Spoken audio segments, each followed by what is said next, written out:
आशा करता हूँ आप सब बहुत अच्छे होंगे। मेरा नाम है क्षितिज शुक्ला। एसएससी गाइड पे आपका स्वागत। दोस्तों, हम नंबर सीरीज देख चुके हैं। मिसिंग नंबर सीरीज के काफी पार्ट्स आ चुके हैं। रॉन्ग नंबर सीरीज भी आपने देखी। ठीक है, आ ही रहे हैं उसके भी पार्ट्स। तो आप लोग चैनल को क्यों नहीं सब्सक्राइब करते हो? ऐसा ना करो प्लीज, चैनल को सब्सक्राइब करो। 1 सेकंड लगेगा। बहुत ज्यादा सपोर्ट की जरूरत है। कंटेंट आपको इंग्लिश हिंदी दोनों में मिल रहा है। पीडीएफ आपको टेलीग्राम के थ्रू मिलेगी। डिस्क्रिप्शन बॉक्स में लिंक है। ठीक है। आज हम स्टार्ट करने जा रहे हैं ट्रेन्स की सीरीज। यानी कि ट्रेन जो चैप्टर है रेलगाड़ी वाला, उसमें लगभग हम देखिए हमारा प्लान क्या है। हमारा प्लान ये है कि हम कम से कम हर चैप्टर के 8 से 10 पार्ट बनाएंगे। यानी कि लगभग 50-50 क्वेश्चन हर चैप्टर के कवर करेंगे। ठीक है। और सारी वर्ड प्रॉब्लम्स होंगी previous year memory based questions की। ठीक है। तो ये फर्स्ट पार्ट है ट्रेन्स का, जिसमें मैं आपको बेसिक कॉन्सेप्ट भी समझा दूंगा और उसके बाद क्वेश्चंस भी कराऊंगा। तो लास्ट तक देखना है। तो अगेन वही है कि चैनल सब्सक्राइब नहीं किया तो तुरंत करो। बेल आइकन जरूर दबाना, नोटिफिकेशन मिलती रहेगी आपको। ठीक है। और थोड़ा सा प्लेलिस्ट वगैरह भी आप लोग देख लो, उसमें सारे चैप्टर्स अवेलेबल हैं। तो चलिए शुरू करते हैं। ट्रेन्स। ठीक है। हालांकि ट्रेन के पहले भी कुछ पार्ट्स बनाए गए हैं, बट ये फ्रेश सीरीज स्टार्ट कर रहे हैं हम लोग। किसके लिए? आरआरबी पीओ क्लर्क के लिए या एसबीआई के लिए। ठीक है। तो और एसएससी के जितने भी एग्जाम्स हैं उन सब के लिए। देखिए, वर्ड प्रॉब्लम्स के क्वेश्चन जहाँ पे भी आते हैं अर्थमेटिक वाले, उन सभी के लिए इंपॉर्टेंट होगी। आपको लास्ट तक देखना जरूरी है। आप खुद ही क्वेश्चन का लेवल देख के समझ जाओगे कि किसके लिए इंपॉर्टेंट है। तो a train is traveling at the rate of 45 kilometers per hour. How many seconds it will take to cover a distance of 4/5 kilometre? क्या मतलब है? मतलब ये है कि एक ट्रेन 45 किलोमीटर प्रति घंटा की दर से यात्रा कर रही है। 4/5 किलोमीटर की दूरी तय करने में उसे कितने सेकंड का टाइम लगेगा? ठीक है। एक चीज हमेशा के लिए समझ लो आप, कि अगर कभी भी स्पीड आपकी किलोमीटर में दी हुई है, ठीक है, और टाइम वो सेकंड में मांग रहे हैं, तो आपको स्पीड भी मीटर पर सेकंड में कन्वर्ट करनी पड़ेगी। बात समझ में आ रही है? यानी कि यूनिट सेम होनी चाहिए। किलोमीटर है तो हर जगह फिर घंटे, यहाँ घंटे होना चाहिए था सेकंड की जगह। समझ में आ रही है? तो आप किलोमीटर से मीटर पर सेकंड में कैसे बदल सकते हो, पहले मैं आपको ये बता देता हूँ। किलोमीटर से मीटर पर सेकंड में, ठीक है, तो आपको करना कुछ नहीं है। किलोमीटर वाली जो वैल्यू दी है उसको आप 5/18 से मल्टीप्लाई करोगे, तो आपके पास जो रिजल्ट आएगा वो आएगा मीटर पर सेकंड में। उम्मीद है कि ये बात आपको समझ आ गई होगी। और इसी का उल्टा आपको अगर मीटर पर सेकंड से किलोमीटर पर आवर में जाना है, तो उसके लिए आप क्या करोगे? मीटर पर सेकंड से अगर आपको किलोमीटर पर आवर में जाना है, ठीक, तो उसके लिए आप मीटर पर सेकंड वाली जो वैल्यू आपको दी है उसको आप 18/5 से गुणा करोगे, तो आपका रिजल्ट आ जाएगा किलोमीटर पर आवर में। ठीक। कैसे याद रखना है? देखिए, किलोमीटर से आप मीटर पे जाना चाह रहे हैं। ठीक है। किलोमीटर और मीटर में छोटा कौन सा है? मीटर। और मीटर पे ही जाना है तो ऊपर छोटा वाला रखना है। छोटे पे जाना है तो ऊपर छोटा वाला। बड़े पे जाना है तो ऊपर बड़ा वाला। ऐसे याद रख सकते हो। ये बेसिक चीज थी। अब मैं आगे क्वेश्चन स्टार्ट करता हूँ। तो स्पीड उसकी दी हुई है 45 किलोमीटर पर आवर, है ना? 45 किलोमीटर्स में दी है। इसको मीटर पर सेकंड में चेंज करना है। इसका मतलब 5/18 से आपको गुणा करना पड़ेगा। ठीक। चलो काटो, 9 से काटो 2 बार और 9 से काटो 5 बार। यानी कि जो नई स्पीड आ गई, नई स्पीड क्या, वही स्पीड है लेकिन ये मीटर पर सेकंड में आ गई। 25/2 मीटर पर सेकंड। ठीक है। अब आपको एक फॉर्मूला तो याद होगा, बहुत ही बेसिक फॉर्मूला है। क्या फॉर्मूला है? डिस्टेंस बराबर, या फिर आप ऐसे समझ सकते हो कि डिस्टेंस अपॉन स्पीड बराबर टाइम होता है। ठीक है। ये एक बेसिक फॉर्मूला है, ये सबको पता होता है। तो हमें क्या दिया है? हमें स्पीड दी हुई है और हमें डिस्टेंस भी दिया हुआ। ठीक है। तो डिस्टेंस कितना दिया है भाई? 4/5 किलोमीटर। तो डिस्टेंस को हमें किस में करना पड़ेगा? मीटर में कन्वर्ट। 4/5 किलोमीटर का मतलब क्या है? 4/5 किलोमीटर का मतलब है कि आप इसको मीटर पर, मीटर्स में चेंज करोगे तो 1000 से मल्टीप्लाई कर दोगे। ठीक है। 5 से ये जाएगा 200 बार में, और 200 × 800, यानी कि ये 800 मीटर की बात हो रही थी। अब 800 मीटर आपको डिस्टेंस कवर करना है इसी फॉर्मूले पे, और स्पीड आपके पास है 25/2 मीटर पर सेकंड की। सारे यूनिट सेम हो गए, ठीक। अब आप क्या करो, इस 2 को ऊपर ले जाओ और 8 या फिर 25 से सीधा काट ही लो। 25 या 75, बचा 5 हुआ 50, 25 दूना 50। अब 32 दूना 64, यानी कि 64 सेकेंड, 64 सेकेंड्स आपको लगेंगे। और ये जो ट्रेन है ये इतने सेकंड में इतना डिस्टेंस कवर कर लेगी। ये पहला क्वेश्चन था, ठीक है। अब हम दूसरे सवाल की तरफ चलेंगे, टाइम ज्यादा लगेगा नहीं, पहले में थोड़ा सा आपको समझाना था इसलिए। A train 100 metre long running at a speed of 30 kilometre प्रति घंटे की स्पीड से जा रही है। Find the time in which it passes a man standing near the railway line. ठीक है, रेलवे लाइन के पास में एक आदमी खड़ा है, तो वो उसको कितनी देर में पार करेगी। देखिए, ट्रेन कभी भी अगर किसी पेड़ को पार कर रही है, अगर किसी खंबे को पार कर रही है, या फिर अगर कोई इंसान को पार कर रही है, बशर्ते कंडीशन यही है कि वो चीजें मूव ना कर रही हैं। तो खंबा तो मूव करता नहीं, ट्री तो मूव करता नहीं, खंबा भी मूव नहीं करता। आदमी मूव कर सकता है, लेकिन उसने बोला हुआ है कि आदमी स्टैंडिंग है, खड़ा हुआ है वहां पे, वो भी नहीं मूव कर रहा है। इट मीन्स इसको भी हम खंबे की तरह या पेड़ की तरह ट्रीट कर सकते हैं। अब जब ऐसी सिचुएशन होती है कि ट्री को या फिर पोल को या फिर स्टैंडिंग मैन को पास कर रही है अगर ट्रेन, इसका मतलब ट्रेन अपने आप की लंबाई कवर कर रही है, ठीक है। क्योंकि उसकी कोई चौड़ाई नहीं है, तो इसका मतलब अपनी लंबाई को कवर कर रही है ट्रेन। ट्रेन की लंबाई है कितनी, 100 मीटर, ठीक।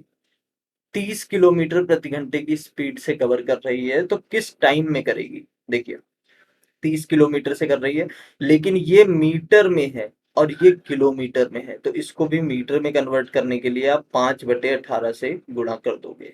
अभी समझाया था आपको, ठीक है। अब क्या करो, इसको सॉल्व कर लो। कैसे करोगे, देखो, 6 पंचे 30, 6 तिया 18, ये 3 ऊपर चला जाएगा तो ऊपर हो जाएगा 300, नीचे हो जाएगा 25, ठीक है। अब 25 12 में 300 होता है, ये आपको पता है, तो 12 सेकंड में वो कर लेगी। ऑप्शन नंबर सी आपका सही जवाब हो जाएगा। वीडियो अगर पसंद आ रही है तो लाइक जरूर करें। अगले सवाल की तरफ हम चलेंगे। अगला सवाल हमसे कह रहा है, a train 180 metre long moving at the speed of 20 metre per second. देखो, यहाँ पहले से ही दिया हुआ है, मीटर में लेंथ है ट्रेन की और मीटर पर सेकंड में ही स्पीड है।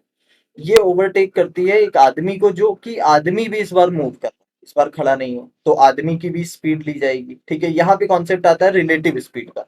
रिलेटिव स्पीड यानी सापेक्ष गति। इससे रिलेटेड मैंने एक वीडियो बनाया हुआ है, प्लेलिस्ट में जाके आप देखोगे, मैथ वाली प्लेलिस्ट में, उसमें आपको वो वीडियो मिल जाएगा, पूरा कॉन्सेप्ट वहां समझाया है, ठीक है। तो अभी के लिए इतना समझो कि अगर इधर ट्रेन जा रही है और इधर ही दूसरा आदमी या फिर गाड़ी ही जा रही है, तो अगर दोनों ही एक ही दिशा में जा रही हैं तो दोनों की स्पीड क्या हो जाएगी, घट जाएगी, ऐसा हो जाएगा। और मान लो कि इधर ट्रेन जा रही है और इधर आदमी आ रहा है, तो इस केस में स्पीड जुड़ जाती है।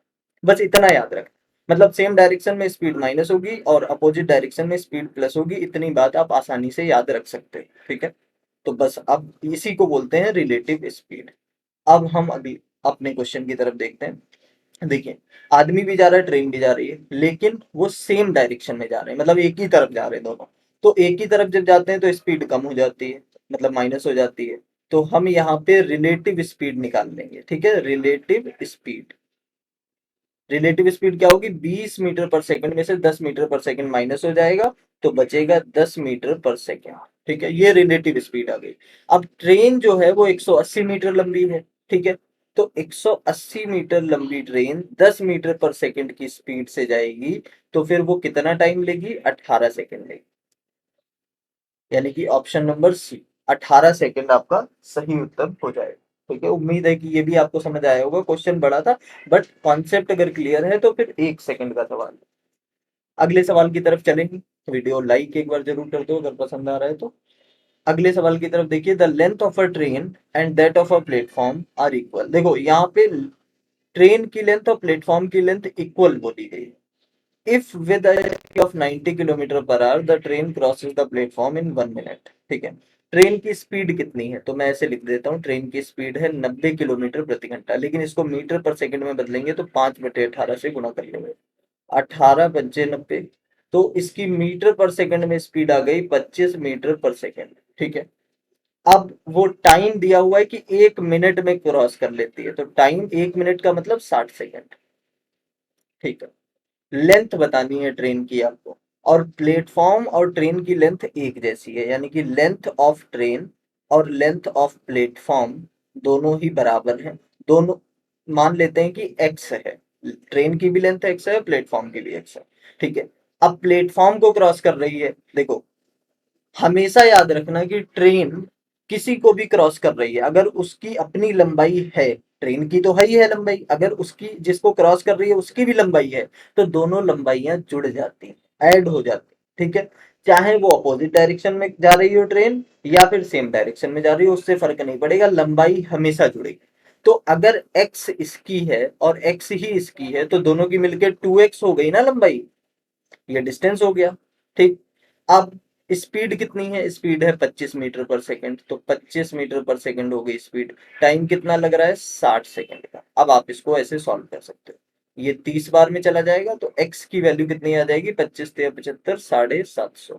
क्या पूछा था, लेंथ ऑफ ट्रेन, ट्रेन की लेंथ या प्लेटफॉर्म की लेंथ, दोनों ही हमने x मानी है क्योंकि दोनों की लेंथ इक्वल है, तो प्लेटफॉर्म की लेंथ भी 750 है, ट्रेन की भी, जो भी आपसे पूछे वो आप निकाल सकते हैं। ठीक है। ये था हमारा फोर्थ क्वेश्चन। अब हम लास्ट सवाल पे चलेंगे आज की वीडियो पे। A train passes 50 metre long platform in 14 second and a man standing on the platform in 10 seconds, find the speed of the train. देखो प्लेटफॉर्म को क्रॉस कर रही है ट्रेन, तो इसका मतलब क्या है, इसका मतलब ये है सर कि प्लेटफॉर्म की अपनी कुछ लंबाई होगी, जो कि दी भी है सवाल में, तो कोई दिक्कत नहीं है, अगर नहीं दी होती तो हम निकालते।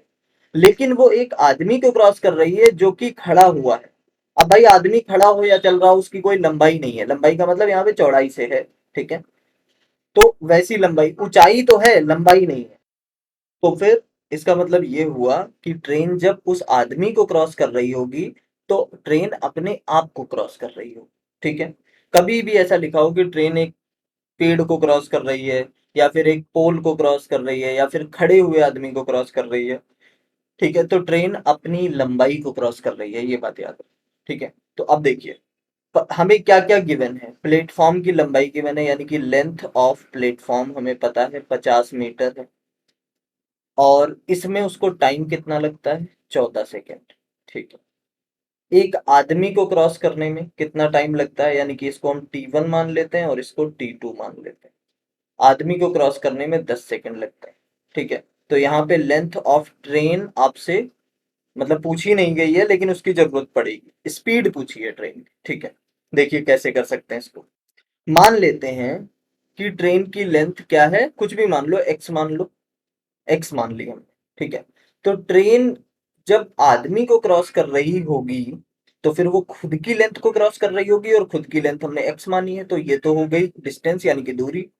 कितने समय में क्रॉस कर रही है, तो 10 सेकंड में क्रॉस कर रही है आदमी को। ठीक है। अब देखो जरा यहाँ पे समझना, डिस्टेंस अपॉन टाइम बराबर क्या आ रहा है, स्पीड, स्पीड के बराबर आ रहा है। भाई हमने ऊपर डिस्टेंस रखा, नीचे टाइम रखा। अब इस केस में देखो, इस केस में जब वो प्लेटफॉर्म को क्रॉस करेगी, इसका मतलब मैंने बोला था जिस ऐसे कोई भी ऑब्जेक्ट जिसकी अपनी लंबाई होती है, तो दोनों लंबाइयां जुड़ जाती हैं, यानी कि ट्रेन की लंबाई एक्स है और इसमें 50 मीटर प्लेटफॉर्म की लंबाई है, अगर दोनों को जोड़ेंगे तो ऐसा करने पे उसे 14 सेकंड लगते हैं। और यहाँ पे भी आप देख पा रहे हो कि ऊपर डिस्टेंस है, नीचे टाइम है, तो स्पीड ही आ रही है, इससे भी स्पीड, इससे भी स्पीड, और ट्रेन ही क्रॉस कर रही है, तो ट्रेन की स्पीड तो बराबर होगी ना, एक ही ट्रेन है।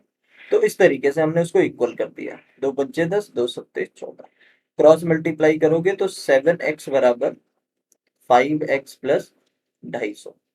तो यहाँ से आपको मिलेगा 2x बराबर 250, तो x बराबर 125। क्या पूछा था आपसे, ये x क्या आया है, ये x आई है लेंथ ऑफ ट्रेन, ट्रेन की लेंथ आई है, लेकिन हमसे स्पीड पूछी थी, कोई बात नहीं। अब आप या तो इसमें पुट कर दो या इसमें पुट कर दो, आपका आंसर आ जाएगा। चलो हम इजी वाले में करते हैं, इसमें कर देते हैं। x की जगह आपने 125 रखा, बटे 10 आपने रखा। ठीक है। तो इससे क्या आ रहा है, डिस्टेंस बटे टाइम, मतलब स्पीड आ रही है, तो इसके इससे कितनी स्पीड आ रही है, जो भी आ रही है उसको, उसका आंसर आपका मीटर पर सेकंड में आएगा, और आपको ऑप्शन में किलोमीटर पर आवर दिया है, तो इसका मतलब इसको आप किलोमीटर प्रति घंटे में बदल लो ऐसे। ठीक है। 5 से काटोगे 25 बार में, और 5 से काटोगे 2 बार में, 5 से काटोगे 5 बार में, 2 से काटोगे 9 बार में, 9 बचे 45, यानी कि ऑप्शन नंबर सी। ठीक है, तो 45 किलोमीटर प्रति घंटे आपकी स्पीड आ जाएगी ट्रेन की। ये था लेक्चर, इसमें हमने 5 क्वेश्चन कवर किए सिर्फ ट्रेन के। ठीक है, और आपको इसी तरीके से सारे वीडियोस देखते रहने। ठीक है, चैनल को सब्सक्राइब जरूर कर लो यार, और वीडियो को थोड़ा शेयर करो फेसबुक ग्रुप में, व्हाट्सएप में, जहां जहां आपकी रीच है, टेलीग्राम पे। ठीक है, पीडीएफ आपको टेलीग्राम से मिल जाएगी, डिस्क्रिप्शन बॉक्स चेक कर लेना। मिलते हैं नेक्स्ट वीडियो में, जो कि होगा ट्रेन का दूसरा पार्ट।